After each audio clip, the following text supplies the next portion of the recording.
So what I'll do now, I will now change my setup here and connect ventilator B to my CITREX.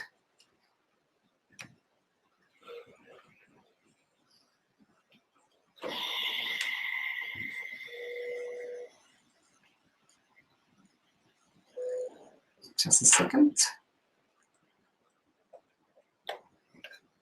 So this is a different ventilator, different setup.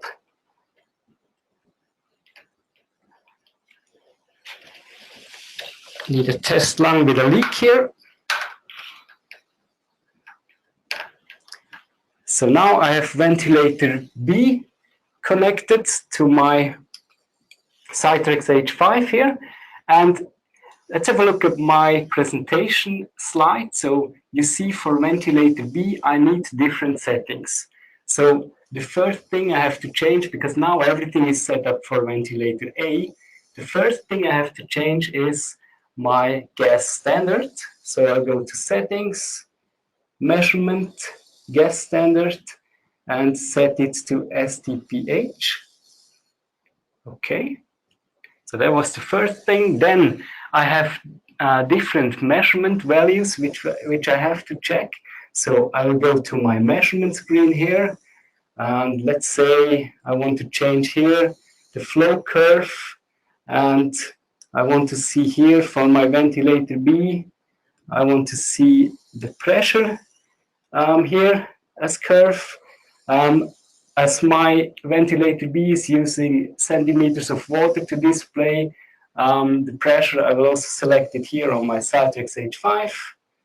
Okay.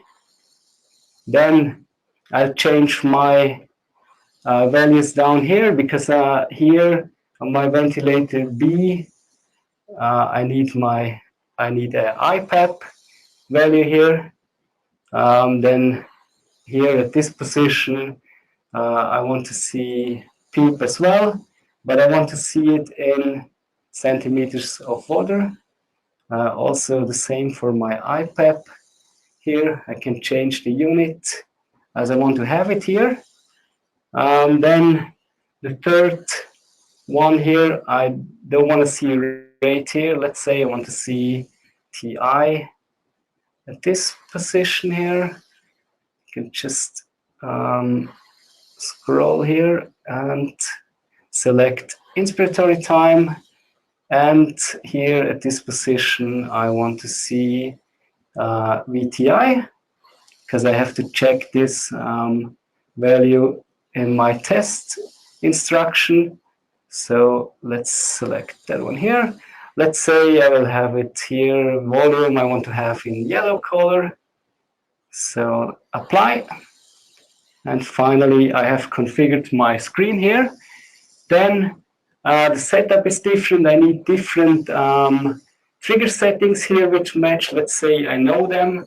So I'll just go to my settings screen here, trigger details, and start condition here. I know that it works best with the pressure signal on rising edge of 5 millibar. A start condition, stop condition, I will also choose pressure here, and falling edge at 10 millibar, that's okay.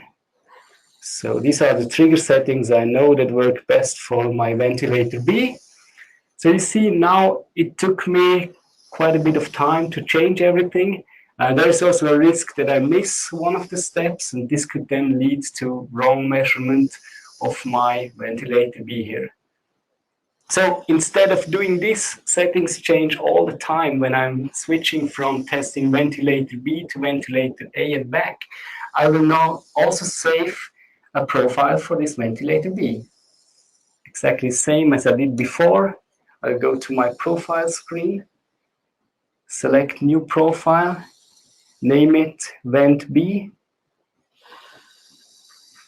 Oops.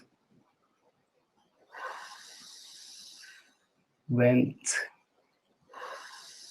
B. Okay. So now I have the two profiles here on my CITREX, And from now on, it's very quick for me to just set up my devices. If I want to test vent A, I choose the profile vent A, apply it, done. Everything is set up. You can see now I changed back to my settings I had before. Or if I have to test vent B, I just go there to my profile section, choose vent B, apply, and I'm ready to start. You see, it's really lightning fast. It eliminates any risk of wrong settings, and it really makes sense to use these profiles whenever you have reoccurring measurement tasks. By the way, here you can also, when you change something, you can also update a profile with the update button.